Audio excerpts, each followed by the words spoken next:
Good morning, everyone, and thank you for joining us today. So we'll get started. Uh, First off, welcome to Dominion Over Domains. This is a first in the event series brought to you by ACM and ACMW ASEB. And this event is just an introduction about the different technical domains that you can pursue as a career in engineering, and you learn what they are and what they entail and the possible job opportunities you get from each one. And before we get started, my name is Sunil. I'm the ACM chair, and I'll be a moderator for today as well. This event is in collaboration with GDSC-ASEB, and our speaker for today will be Arvind V. Nair, the former Google lead of ASEB. So before we go any further, let's just see what GDSC is about. So Google Developer Student Clubs. It's an initiative started by Google that allows collaboration with university students worldwide who are passionate about growing communities where people of like-minded mindsets about technical domains and technical aspects of things and passion come together and start communities on the campuses like we have here. So this is the local chapter for Amrita School of Engineering, Bangalore. And GDSC has a wonderful vision, their prime target being helping students who have difficulties converting their or translating their academic knowledge to practical knowledge and letting them build something real that will make a actual impact. And this is done through various ways, such as organizing workshops, meetups, coding challenges, and a plethora of other events, a sample of which you'll be seeing here at our local chapter. So keep an eye out for them as well. Now, about ACM and ACMW, a little bit about both the clubs. At ACM ASEB, there are three types of events conducted. They are general events, talks and seminars, and SIGs. The SIGs are the primary focus, or you can say the spotlight of the both clubs, and they stand for special interest groups, which are basically, you can think of it as a community where like-minded people come together to learn about a certain technical field that they're interested in, and we hope to give them enough knowledge to get started out and explore on their own after they leave this term.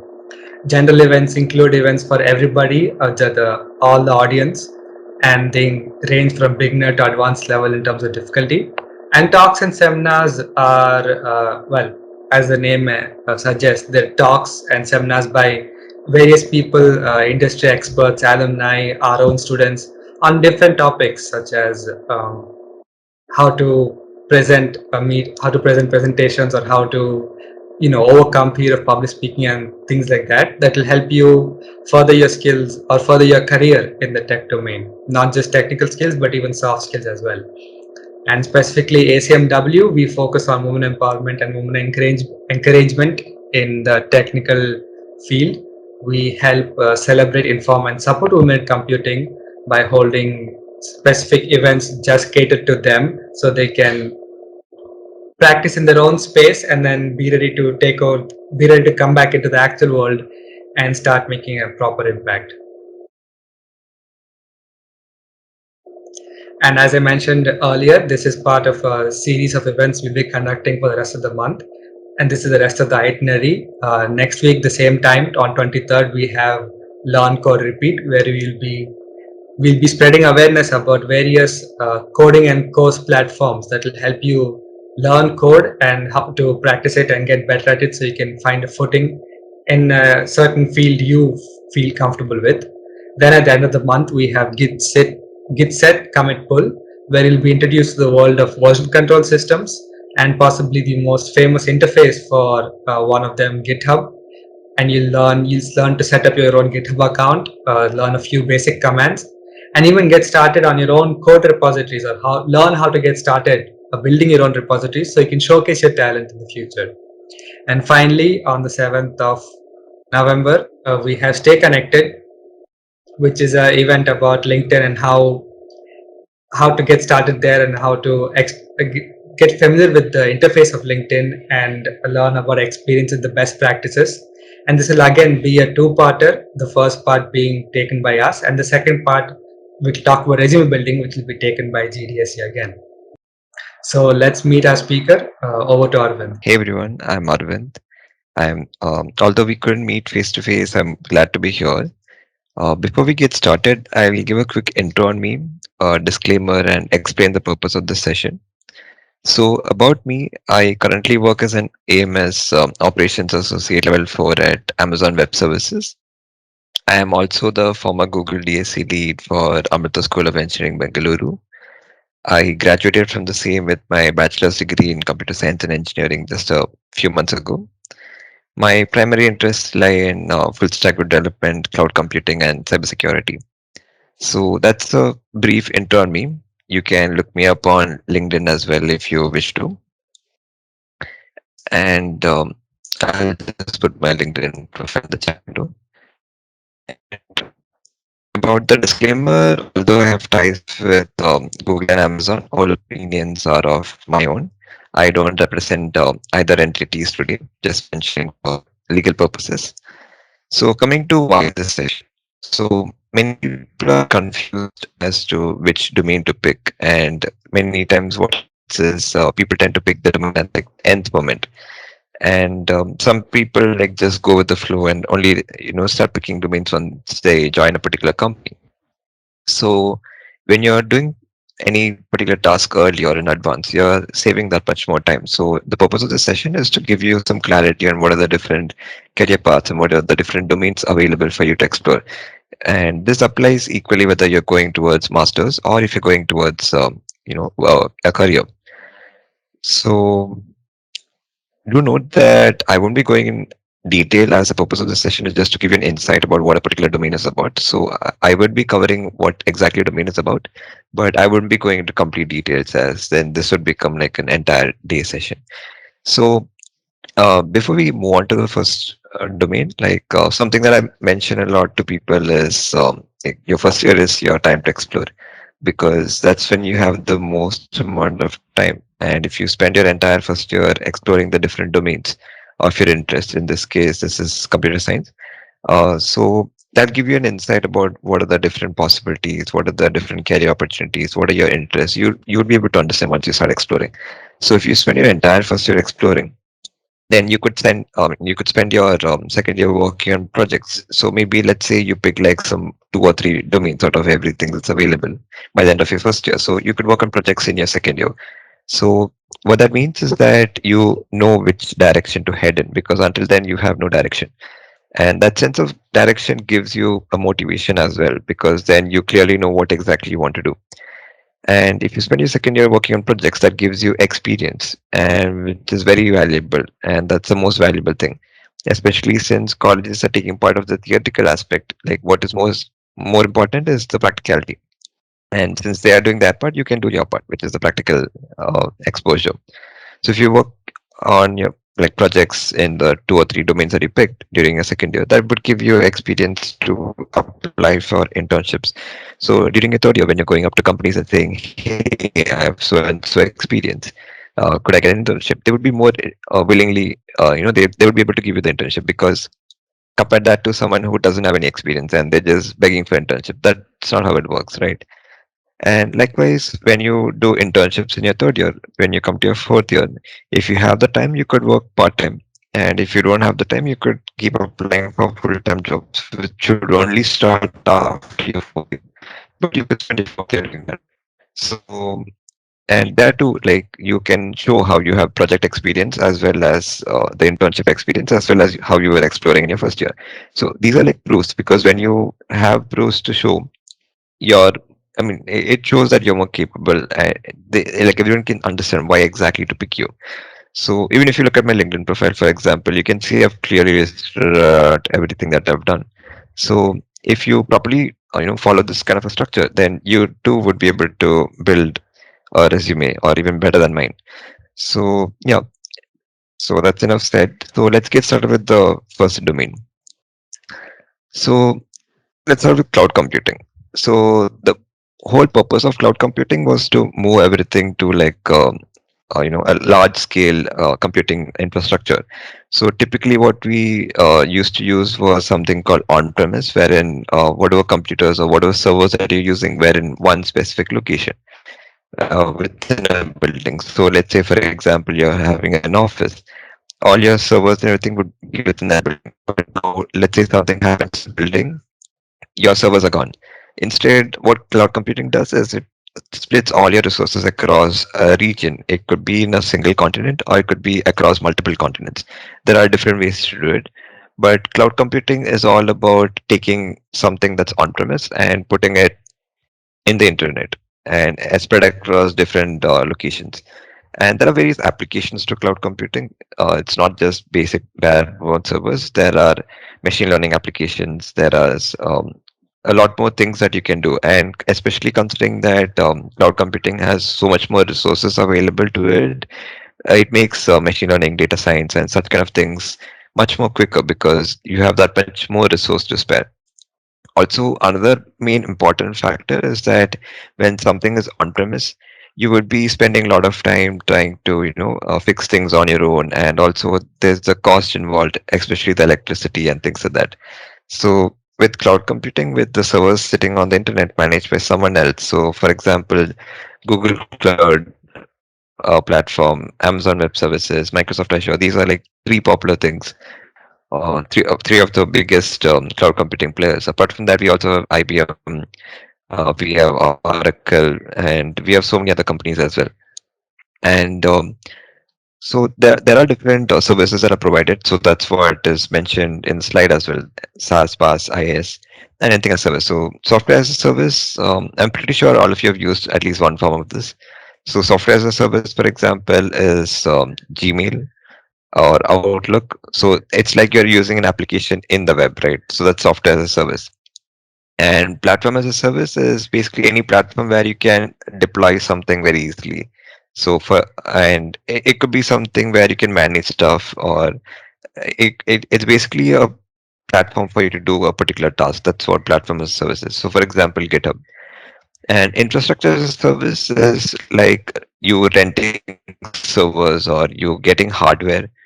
And for example, you could say GCP is infrastructure as a service because they have cloud computing services, and they're allowing you to rent particular hardware based on what your requirements are.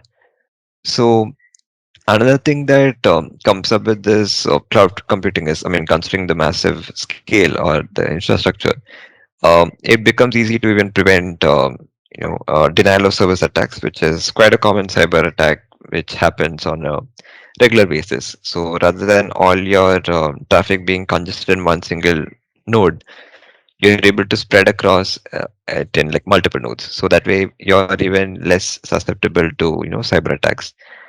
And so yeah, there are various benefits to cloud computing. This is just a brief overview. And as for the roles, there are different roles such as cloud architect, DevOps engineer, data engineer, and there are so many more.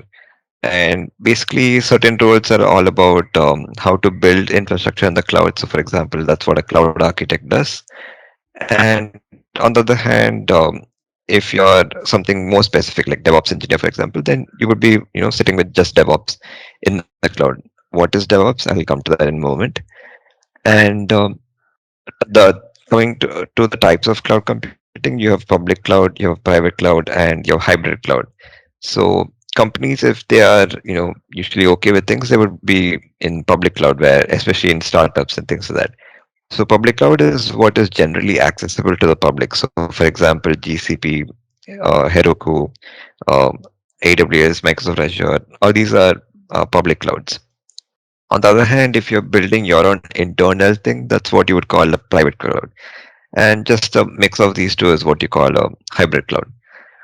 So the main advantages of cloud computing is that it gives you a lot of resources, and it is pay as you go, and there are no upfront costs as such.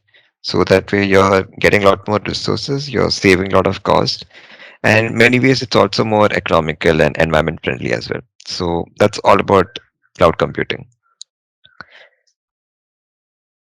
And before we go on cloud computing, I'll just share few resources in the chat window.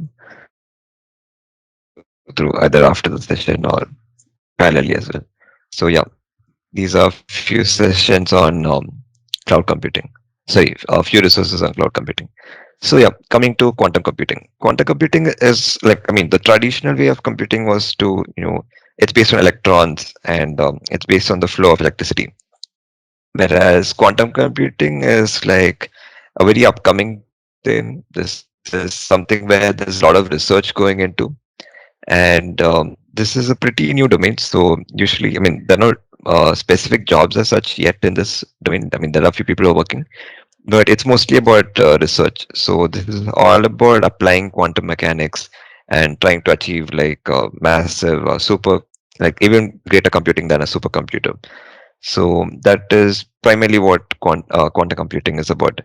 And why do we need quantum computing when we have cloud computing? If you ask, they are different because cloud computing is about operating massive scales of computers, whereas quantum computing is all about how the computer is processing data.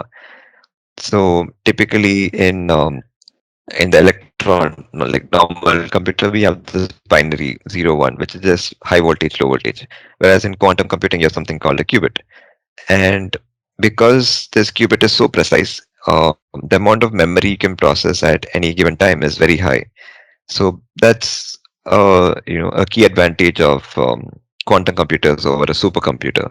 Because for supercomputers, it's about how much memory you put in, whereas quantum computing, it's all about how well you optimize and things like that. And because of which it becomes really fast. So where are quantum computers used? It's primarily used for scientific research. It is used for it can be used for weather forecasting. It could be used to test vulnerabilities. There are various applications to quantum computing. Like this is still a very upcoming thing. So the future is, we can only tell a couple of years later. As for the career paths here, as I said, it's mostly a research role. So if you're gravitating towards masters or things like that, you could go towards this. IBM and Google are like two major pioneers in this field, and they've been doing a lot of work, about quantum computing. In fact, Google just recently announced their first quantum computer also, and they achieved something called quantum supremacy. So yeah, this is very new field, but a very interesting field as well. And so yeah, that's about quantum computing. I would give you a few resources about these as well. So I'll put in the chat window. This is quantum computing resources. So coming to the next domain, data science. Data science is a field that it's like a multitude of various different fields. So as you can see in the chart in the top right, you can see how we have domain expertise of a particular domain. We have the mathematics coming into the picture. We have computer science. So various things put together is data science. What is it about? It's about collecting a lot of data and then trying to get as much insight as possible from a specific data. And if that data is in very large scale, we would call that big data, which is a derivative of data science, you can think. And data science is all about, gathering all the data, making sure that the data is correct, clean, and exactly what you're expecting to be. Nothing extra, nothing less. And at the same time, you're trying to get valuable insights about it. So, for example, let's say you're collecting data about rain, and with that data, you can do some analysis on that, and then you can figure out which days are raining more heavily, which months are having more rain, and so on and so forth. So that is what data science is about, to give you a simple perspective. And it's all about gaining, uncovering data that might be, not, I mean, it might not be visible straightforward, but with data science there are techniques that you can use. There are different tools that you can use. There are different algorithms. It's all about uncovering data that you wouldn't, normally would find, or rather uncovering information that you wouldn't normally find.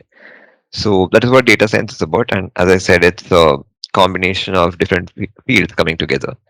So there are roles such as data analyst, data engineer, data scientist, and so on. And again, the prerequisites for different roles vary. So that's what you're seeing on the screen as well. And data scientists use statistics and machine learning. They try to predict answers. Data engineers are people who try to develop a system or they try to optimize the data. And they generally go hand in hand with data scientists. Data analysts are basically just people who are just, working from a business perspective. They try to crunch data and they try to get meaningful insights out of that particular data. So all three are kind of identical, but at the same time, they are very distinct as well. And for data science too, I would give all a few resources. And this is from IBM. You can check it out. So coming to the next topic, artificial intelligence. So artificial intelligence is all about trying to make computers think in like from a human perspective because we have different senses, but a computer doesn't. So artificial intelligence, simply put, it's all about trying to make a computer do stuff that us humans could. And many people refer to this as the fifth generation. That's also there. And within artificial intelligence, you have various different things such as machine learning, which is about teaching a machine to learn on its own. Then there are things such as natural language processing, deep learning, neural networks, CNNs. There are various different things under this particular domain. So I won't go into those for now. But to give a general perspective, it's all about teaching a computer to think or teaching a computer to do a specific thing. And again, this is completely on coding basis itself. So natural language processing, for example, it's all about understanding how a particular language is or what are the syntaxes and semantics of a language. So based on that, you could, do something out of it. So to give you a real example, the autocorrect that you usually find on your phones, that is based on NLP, natural language processing, because whatever you're typing, it is being processed real time, and then based on that data, based on what your typed so far, it's trying to guess what could be the next word. So that is how autocorrect works or how autocomplete works. And this is purely based on natural language processing. Again, you have things like speech synthesis or text to speech. So it's all text to speech, for example, it's all about reading the words from with a human voice, but the machine is doing it. And speech synthesis is about processing. Like for example, some of you might have said "Okay Google" or "Hey Siri," or things like that. So that is speech recognition. And likewise, there are various different things under artificial intelligence. So as I said, this is a very vast field. Again, there are different domains also connected to this. So for example, there's a lot of data involved in artificial intelligence, and that's where data science also steps in because when you have the right data, it makes the model more accurate and it can directly performance of your model as well. And again, cloud computing is also something that is connected to various different domains, as I said before. So rather than doing like AI tasks on your system, you could perform things in the cloud, which makes it much more faster and much more performant. So that's about artificial intelligence. I would put few resources for that as well. And moving to the next domain.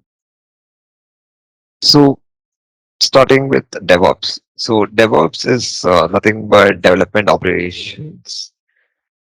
So previously, what used to happen was that in a company, like some people would be responsible for writing the software, some people would be responsible for testing, called the QA people, quality assurance, and some people would be responsible for documentation, like reporting back of the test cases and things like that. Because basically, whenever you are releasing a software to the market, you got to test properly and see how it is performing or how it is working, right? You don't want the customers coming back to you and saying that is not working, this is not working, etc. So that's why we have this testing processes as well. So what DevOps is nothing but a combination of developer operations. So it's all about trying to automate stuff as much as possible.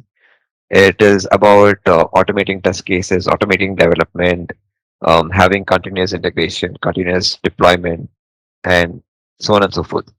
So when you're having automation, it drastically reduces time. That's the first thing. And although you might spend quite some time trying to set up the automation, but the future things will be faster because then it's just a repetitive task. So simply put, that's what DevOps is about, and this can really, improve the speed. It can reduce the time. It also makes everything more streamlined because imagine you have a centralized database which is showing you everything that you need. So from that one database itself, one dashboard itself, you can understand when some test case is failing or if something is not working as intended. And DevOps engineers can, keep watch on such kind of a dashboard, and they can, come back and tell the programmers that, hey, so and so thing is going wrong. You might want to take a look at it. So like that. And speaking of the terms that I just mentioned, continuous deployment, it's all about automatically trying to deploy something, because rather than you manually going and deploying something into the cloud or into some server, if you can automate it, so it could be like, your some developers writing some code, it goes into the test case. If it passes all the test cases, it gets deployed automatically into the whatever environment that you have. If this thing failed to pass the test cases, so that's what automation is about, and that's what continuous development is. The testing part, continuously testing, that's called CI, continuous integration. And for this too, I will share few resources in the chat. And yeah, this yeah, I put in the chat window. So coming to cybersecurity. Cybersecurity is a domain that, just like cloud computing, can be connected with every other thing, and even more than cloud computing actually, because cybersecurity is all about trying to, protect computing infrastructure, or protecting a particular thing. It's about how you're going to research into a particular vulnerability, and it's about patching things and identifying things as early as possible. So simply put, that's what cybersecurity is. This is a very vast domain because there are various things such as cyber forensics. There is vulnerability assessment. There is penetration testing. There are various things that come under cybersecurity. And the reason why this domain is connected to every single domain is because, take data science for example. There's a lot of data, and that data could be something that is, private data.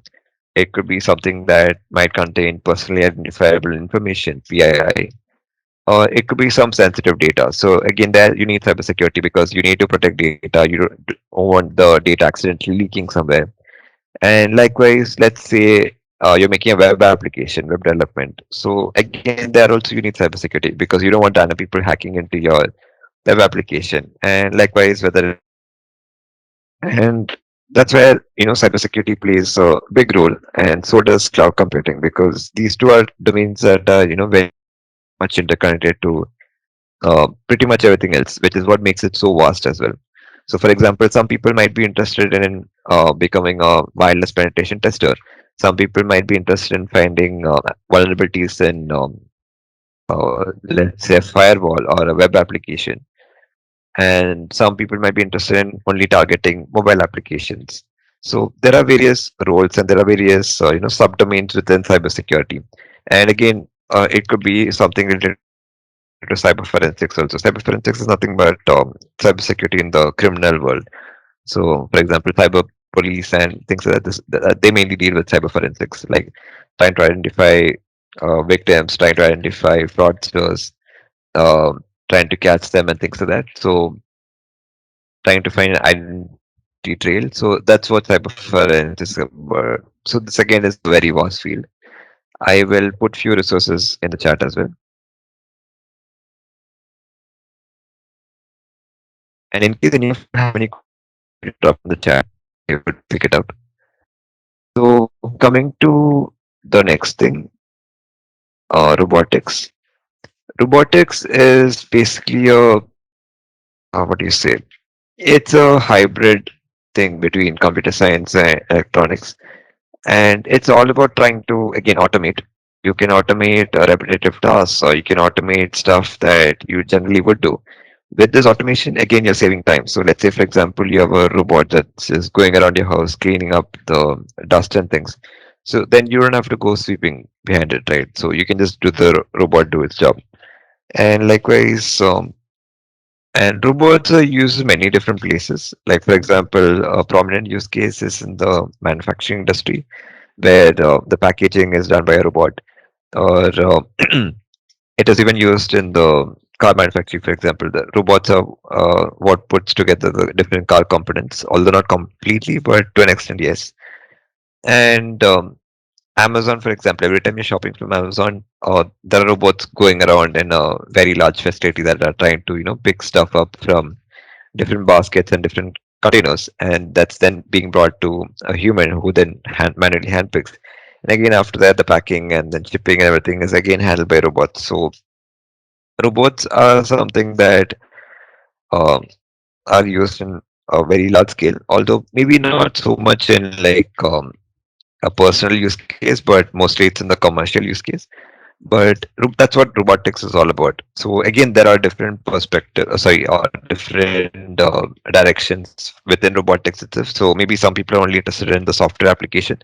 So in that case, you would be writing code, or you would be writing applications, or the interface, or some operating system for these robots to operate. On the other hand, it could be from a hardware perspective as well, where you're trying to build up the most efficient hardware, or least power consumption and things like that. So again, there are different job opportunities, and there are different directions to look from within this robotics. And this again is something that is interconnected with other domains. Like, many of these domains are actually interconnected with each other. So you can't really say one domain is better than the other for that same principle. But robotics, for example, it could be connected to a large scale network where every robot is being monitored.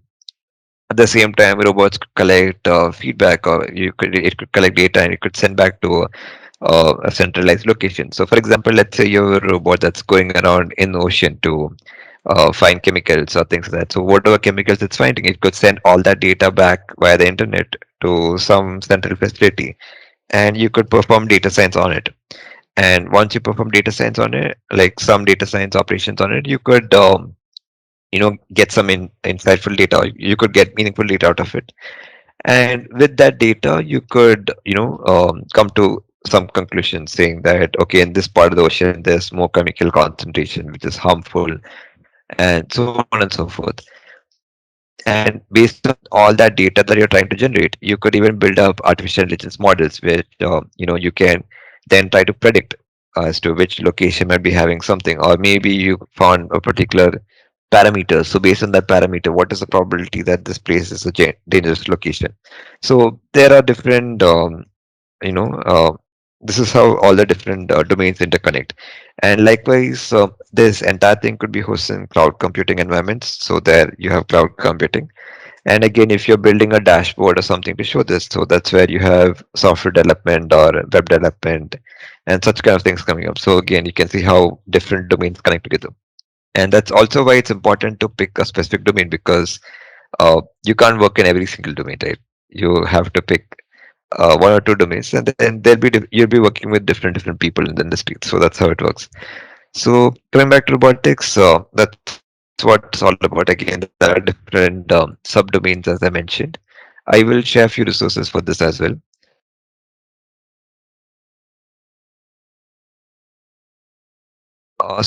One more thing about these resources, it's these are all beginner friendly resources, so it's nothing detailed. But if at all any of you want something detailed, feel free to ask and I could share. But this is just resources to just get you started. That's what these are. So coming to the next uh, topic, Internet of Things. And okay, before we go on to Internet of Things, I'll cover computer networks first. So computer networks is nothing but like a large interconnected network of devices. And the reason why that's important is because, I mean, the whole internet, that's how it works. and it's basically a set of computers or devices that are all communicating with each other across common space. And again, here there are different roles such as network engineer, network operations. There are different things that come under networking.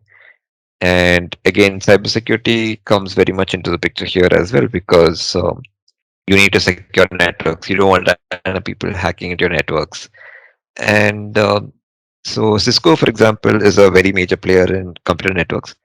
And simply put, computer networks is all about, interconnected devices. And a large scale or like a more applicative version of it is IoT. You can't really compare between those two because IoT is more like an application within computer networks. And IoT stands for Internet of Things. And I'll just put a few resources for computer networking as well in the chat. So yeah, this is computer networks. So yeah, IoT is Internet of Things, and it's about how you're interconnecting different devices. You're gathering data from different devices, and you're trying to process all that data to again get meaningful insights. And you're trying, and this again is something where there is automation and there is so for example, let's say you have a smart home that would classify as an IoT application. So let's say when you're going into a specific room, the light turns on, and as you're getting out of that room, the light turns off automatically. So how does that work? That's because there are sensors in the room which is detecting human presence. So maybe it's detecting the heat generated by your body. All of us generate heat. So maybe there's a thermal imaging sensor or thermal camera which is monitoring who's coming in or what is happening in that specific room. Based on that, if there's some heat generated or if there's some sort of movement, based on these two parameters, like the lights could turn on, or maybe you have a thermometer or a thermostat where you can detect what the temperature is in that specific room, and based on that you could maybe turn on the AC or turn on a fan or something like that. And naturally, where if it gets too cold, for example, you could turn things off automatically. So these are the different applications, and that's primarily what IoT is all about as well. So again, this too, there are different perspectives, just like robotics. So one could work on the software side, one could work on the hardware side as well. And again, all this data could be sent via the internet to some cloud computing facility where again the data processing happens, and you could even control things from your smartphone. And so, for example, Google Home, Alexa. Um, so all these things are like interfaces that you could uh, use to control IoT devices. And but simply put, IoT is nothing but you have a bunch of sensors. These sensors are collecting data. All this data is being either transported somewhere, but some people are privacy conscious. In that case, data could be processed locally as well. But based on all this data, some data analytics is done. And based on all this analysis, a dashboard could be shown or some action could be taken. And it could be an automated action, as I mentioned, or it could be some manual action as well. So maybe, for example, you saw someone at your doorstep, you could open the door, without even you getting up and going. So yeah, that's what IoT is, and I will share a few resources for that as well. So here are three links for IoT. And coming to UI UX design, this is a domain which many people are actually unaware of. So naturally, when people think of computer science, they just assume everything is just technical. But this is also a domain that is very much important because uh, it's all about that interface or that interactivity you're giving to a particular person. Because if someone doesn't enjoy a particular application or software or something, they will definitely not want to use it, because no matter how many of features you have, unless you're presenting it well, it no one will find it interesting, right? So what is UI? UI is all about how something looks, and it's about where you like where you place things, how beautiful it looks, and basically just like some people prefer something very simple, whereas some people would prefer something very fancy. So that's why based on the use case and based on the like who's going to use a specific thing, that's how it should be designed. So for example, let's say you have someone who is in their like elderly ages. So maybe they're like some 70, 80 years old, and naturally they wouldn't have the precision of touching on a smartphone, right? So for example, if you were to design the UI in such a way that things are bigger, would be touch or like click on things easily. And that's where this research part comes in, because UI is not about just simply designing something. It's about researching about your audience, researching about your user perspectives, and trying to design according to that. And that's also where UX comes in, user interaction, where it's all about how it feels, the overall look and feel of it. So both of these go hand in hand, where UI is all about how you're like physically placing things, whereas user experience is all about the overall experience. So for example, you could have an app that's well designed, but then maybe like the placement of things isn't correct. So that would hamper the user experience. On the other hand, you might have a good user experience, but you might not have a good UI. So, for example, people could find what they want easily, which is good user experience, but people might not have like it might not look nice. So that's why you have a bad UI. So both of these are very important concepts, and again, there's a research aspect to it, because there's something called human-centric design, where you're trying to design everything from a human perspective. You're thinking about the audience, and you're trying to come up with a UI or UX that is sorry, UI and UX that is suitable for that particular audience. This again should be done revenge. That's how it should be designed. So one could be a UI designer, one could be a UX designer, and these people basically work with developers to create the front end to application. So it could be a software, it could be a mobile application, it could be a web application. So wherever, whichever thing it is, you would always find some application of UI UX. So I'll put some resources for this as well.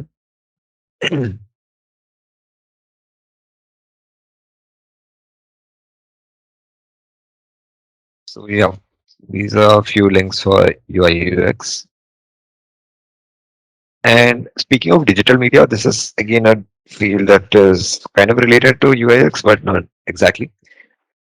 Digital media is all about the various forms of communication. So you have news, you have video editing. There are different ways of communication information, right? Again, how effectively you communicate makes a big difference, and that's primarily what digital media is all about. So from an audience perspective, you need to have the right data. It should be something very interactive. It should be something that's fun.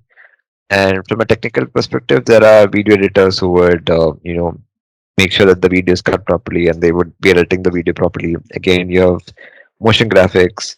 You need to have the right audio, because even if you have some interesting content, but then let's say the audio is very monotonous or something, like people wouldn't feel good hearing to it, right? And so yeah, apart from that, those are like the animation or like the motion side. But it could be something as simple as a banner or a poster, because there too you need to present information the right way. And like digital media is all about communicating digitally, but again, this is also a career that you could pursue, which is closely related to computer science. And for this, yeah, I have a few resources for this as well.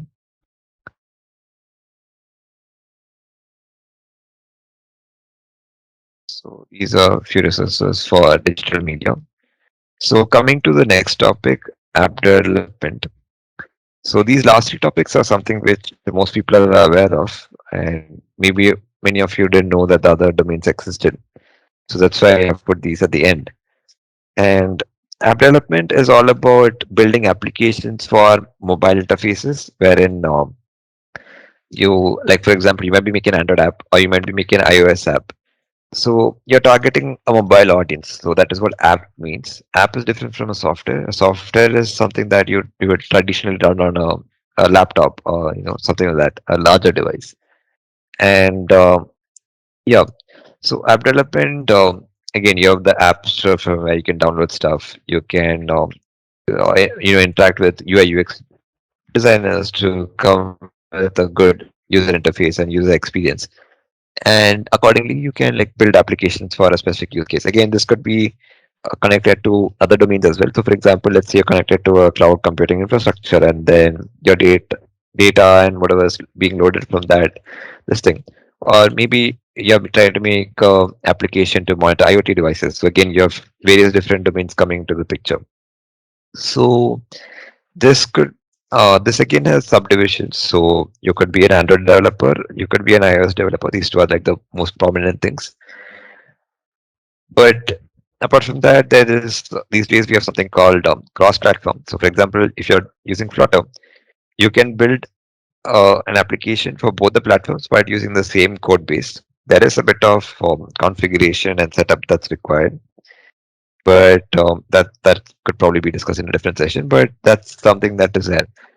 And so yeah, simply put, that's what app development is about. Again, I will share a few resources in the chat.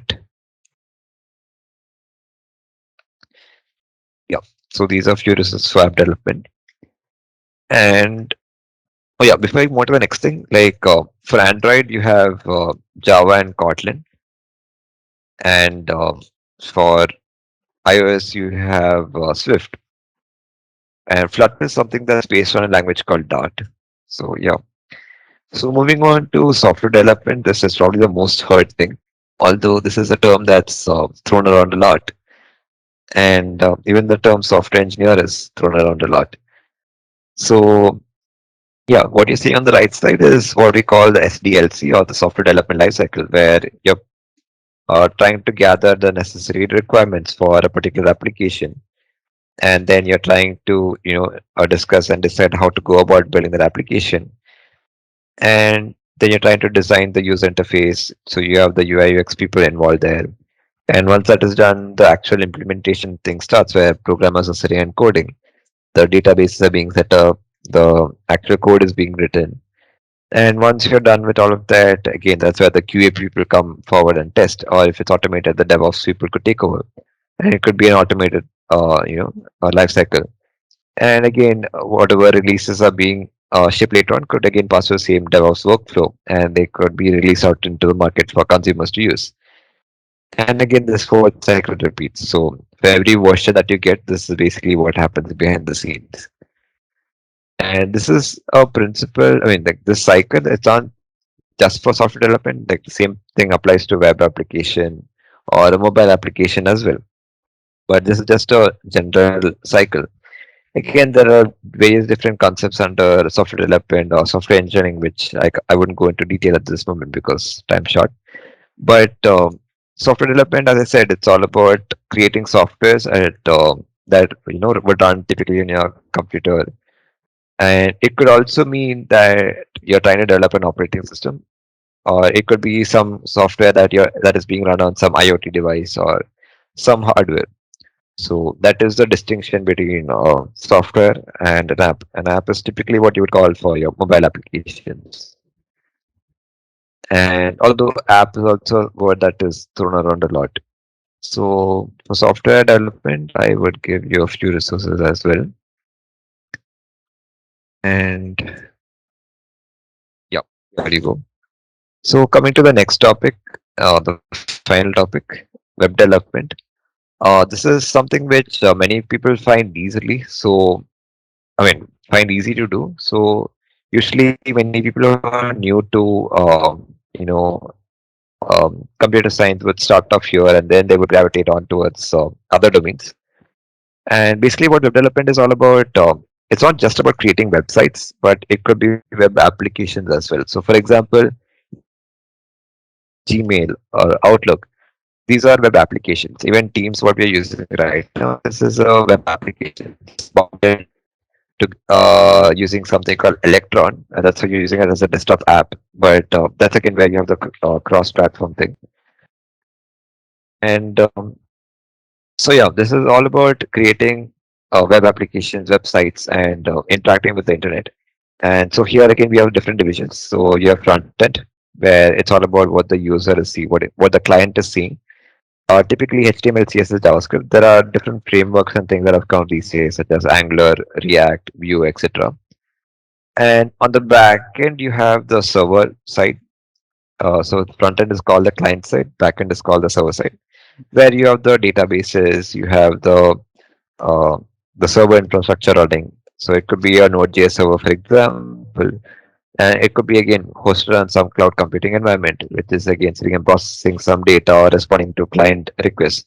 So the client would send a request to the server would process whatever data, and it would send back a response. So that is how websites get loaded or web applications work.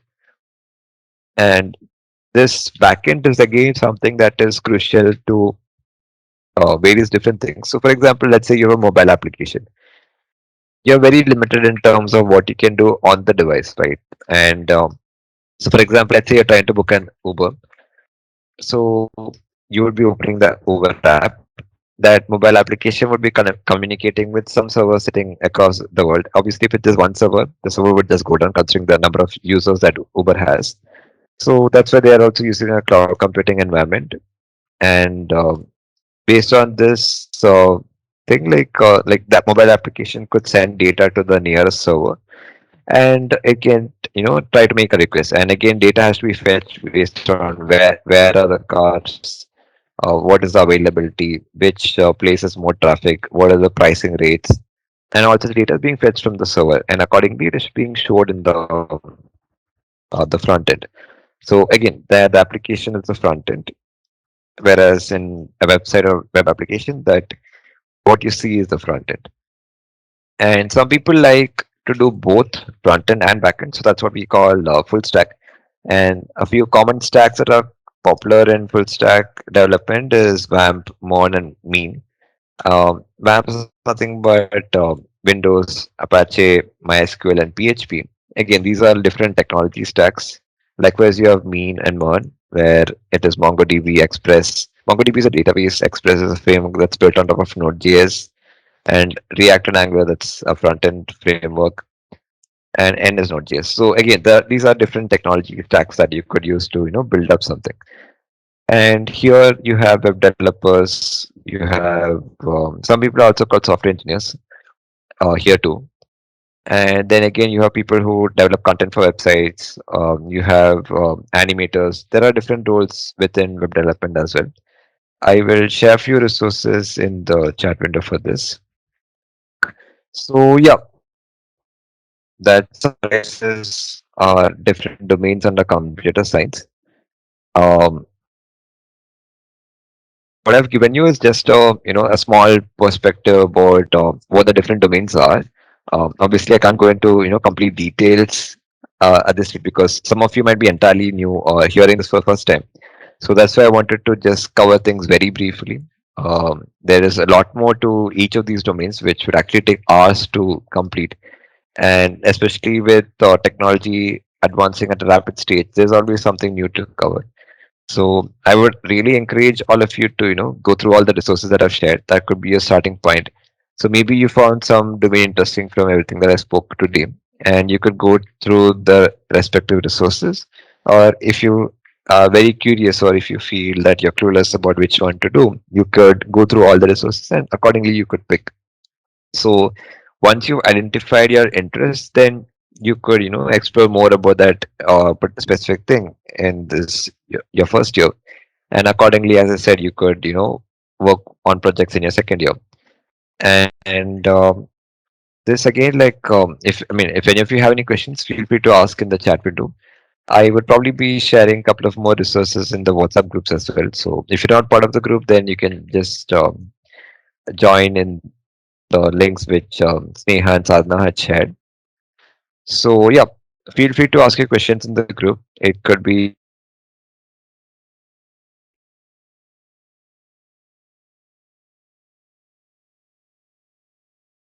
as much as possible.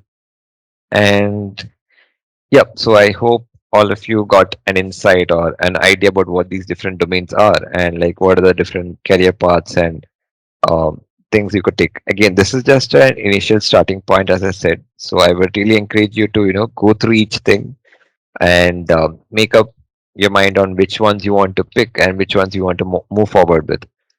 Because the more earlier you decide on this, then that much more time you're saving. So yeah. So feel free to drop your questions. I'll start answering them. So Samuel is asking which is more needed and future based on this from your point of view. Experience in domain. Yeah, I know it depends on interest.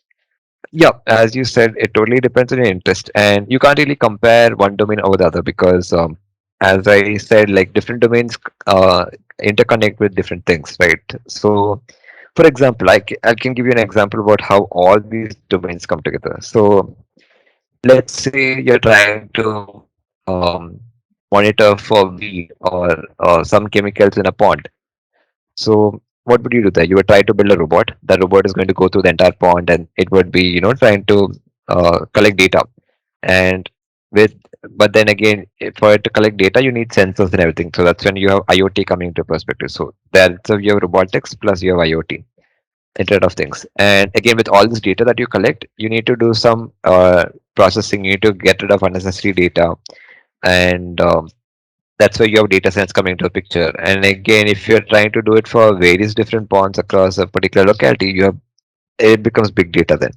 And again, it could be that some malicious person try to tamper with your data, or they try to manually come and put some chemicals just to give you false data. So that's something called false data injection, which is a cyber attack. You could, I mean, it's classified as a cyber attack. And this is again where you have cybersecurity and things where you're trying to validate data, either whether it's at the initial source itself or while it's being transported. And again, once you have the right data, the data science and things could be done. And again, if you're trying to predict or if you're trying to do further analysis, you're trying to predict based on a few specific parameters. That's where you have the artificial intelligence side coming up. And for all of this, you would need a lot of computing resources, which is where you have cloud computing coming up. And again, if you're trying to build a interface for people to see all the data that you're collecting, that's where you have web development or app development or software development coming up. And so you can see I've pretty much covered every single domain in this one example. So to answer your question, you can't really say one domain is better than the other. There is a future scope for each of these domains because every domain is distinct in its own ways. It's just like how you can't compare between different branches. So you can't say that CSE is better than ECE or ECE is better than CSE or any branch for that matter, right? Because everything's scope is different. So ultimately, you got to pick on which thing you're interested in, and that you'd only get to know once you start exploring something. So yeah, I did tell you stuff here, but then again, that shouldn't be your decision making point because you need to explore each of these different domains, see what you like, see what you don't like, and according to that, you can move forward with it. And one way to do it is like based on what I said, if anything interests you to go for that, try to explore more into that particular domain. Then remaining domains you can come back to it later. Another way to look at it would be like the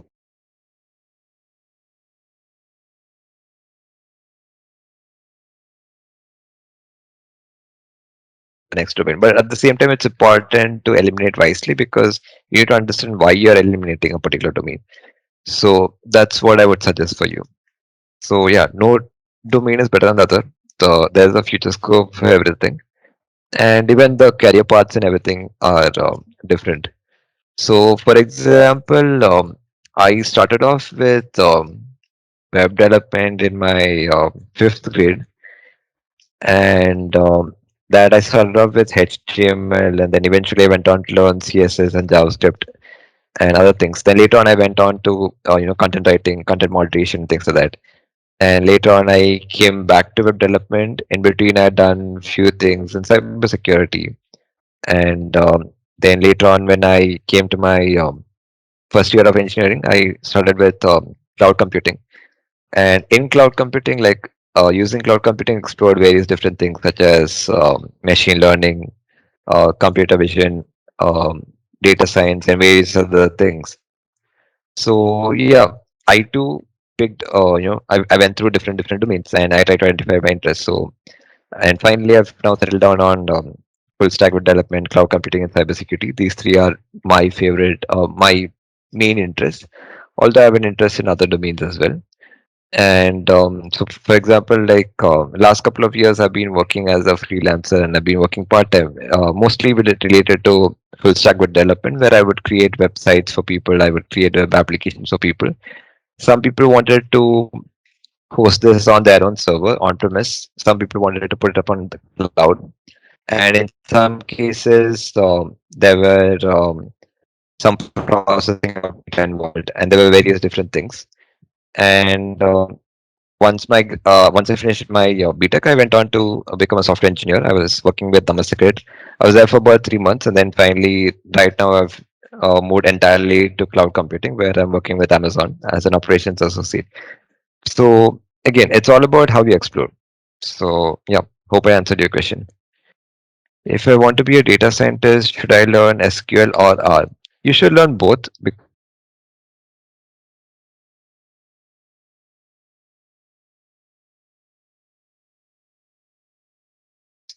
so you should learn SQL at the same time you should learn about what NoSQL and USQL is also is. So SQL is structured, it's mostly about structured data. NoSQL is about unstructured data, and NewSQL is something like a hybrid of both. So yeah, you should learn all of these.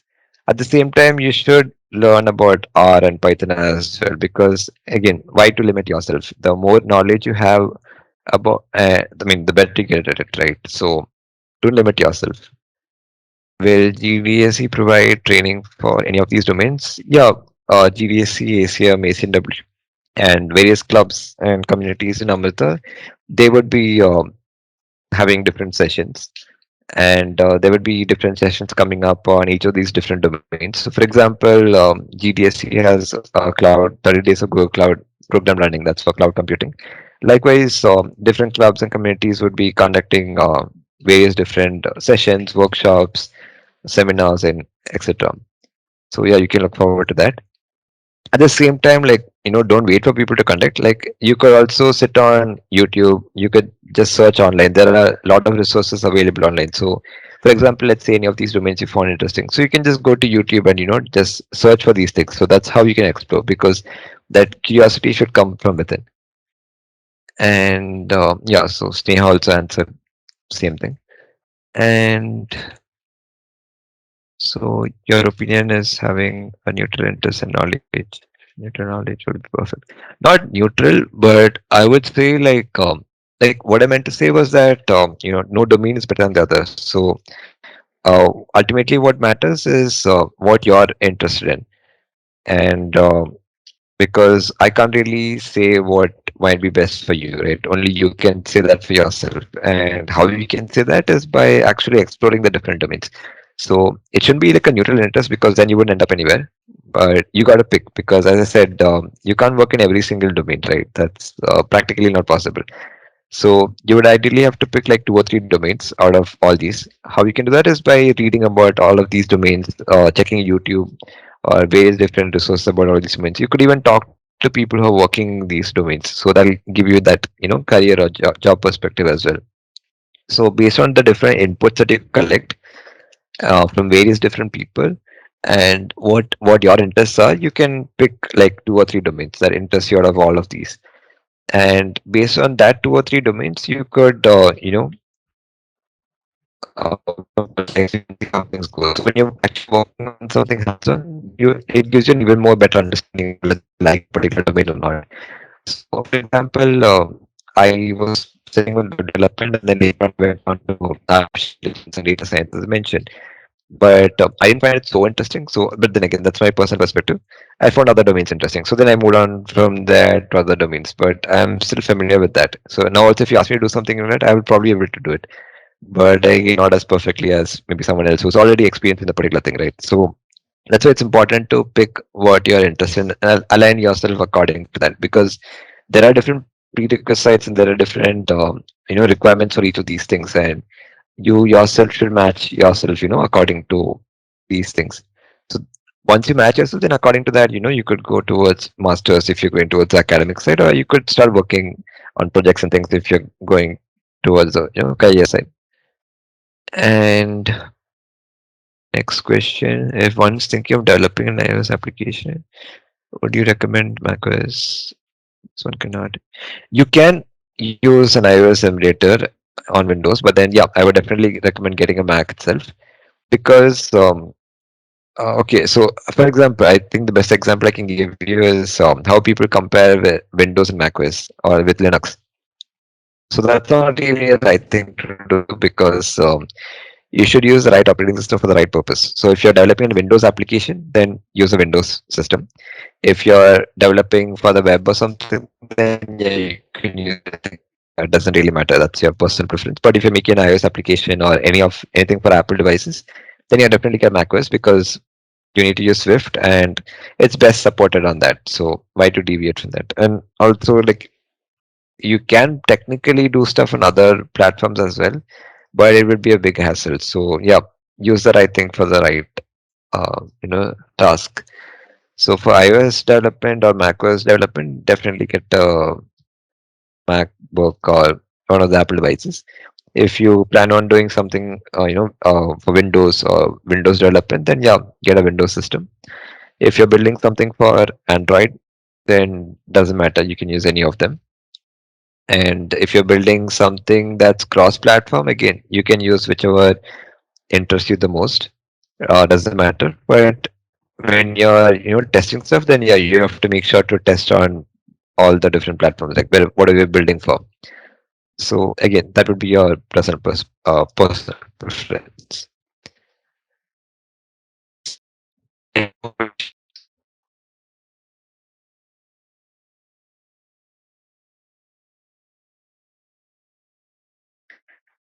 If you have any questions on any of these domains or anything related to GDSC, ACM, or ACMW, you can ask. And also, some of the team members are also here. So if you wish to talk to any of us, you can feel free to unmute and talk as.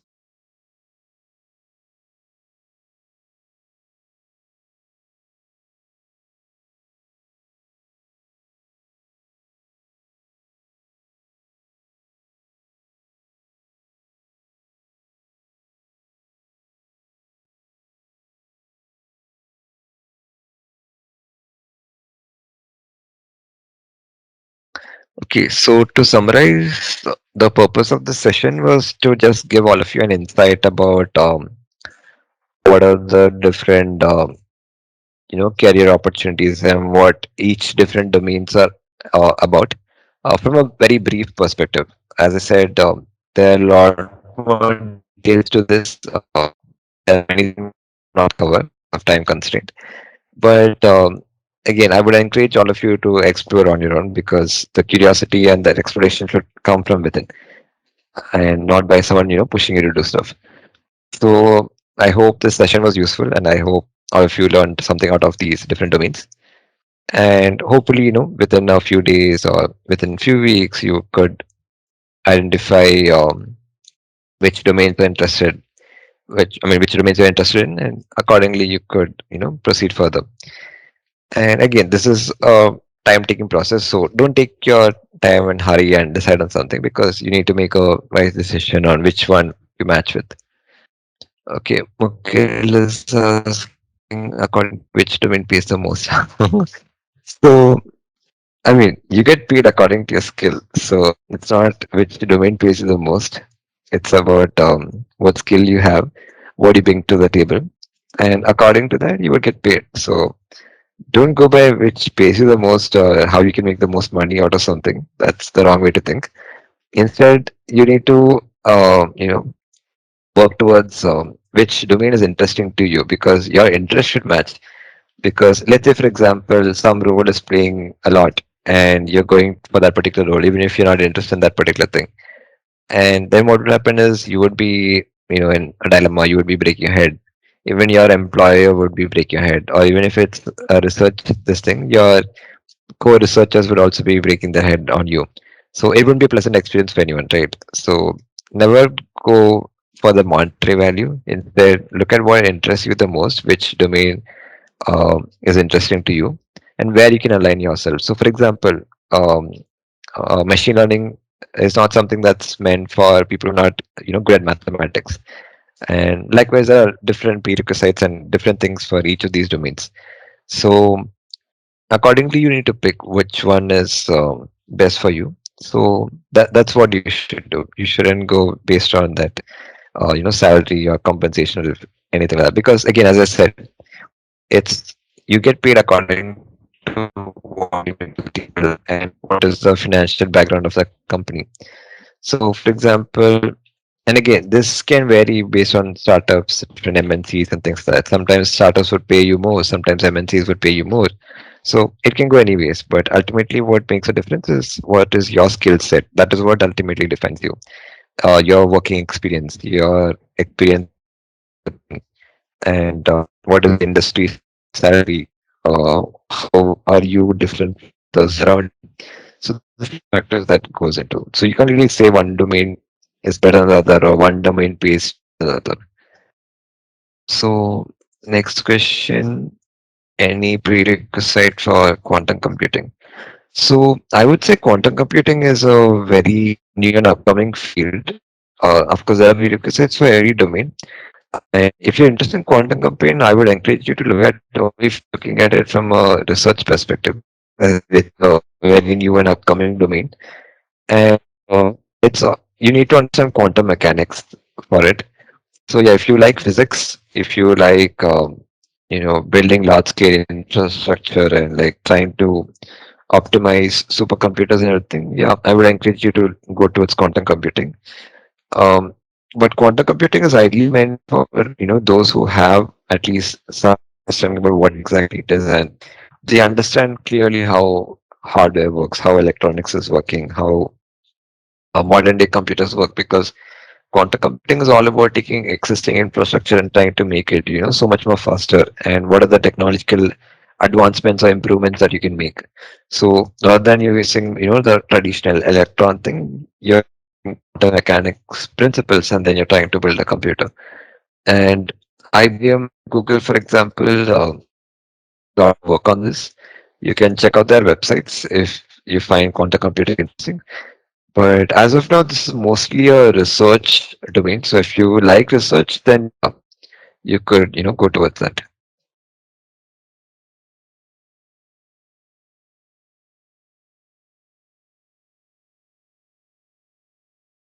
So computers have a lot of processing power, and it can like uh, drastically improve, computational capabilities. So for example, let's say you're trying to manufacture COVID vaccinations. So I don't know how many of you know about this, but there was a lot of research that was going into, the different particles associated with the virus and how different chemicals are affecting the virus and things like that. So we were using, cloud computing and like computers all across the world to simulate particles of the virus, try to find out the protein fibers and various different things. And apart from using cloud computing infrastructure, there were also other people across the world who were pitching in their computing resources through something called as distributed computing. And but then on the other hand, if you had a supercomputer, then it would be even more effective, right? Because it can, or what do you say? It can do all these computation much faster.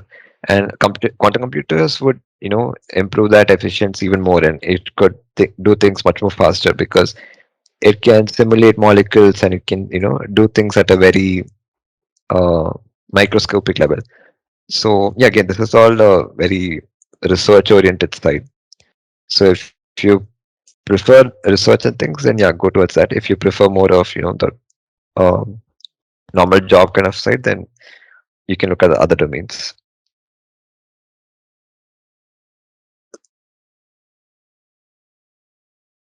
So yeah, he has put up the resources, all the resources that I've shared in the chat window. Like it's consolidated in that one document. All of you can, bookmark that link or something. You can go through all these different resources and you can try to explore.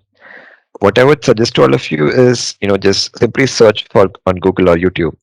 What are these different domains? What are the different career paths? What are the different objectives or applications of these domains? And what are things that people do in these particular domains?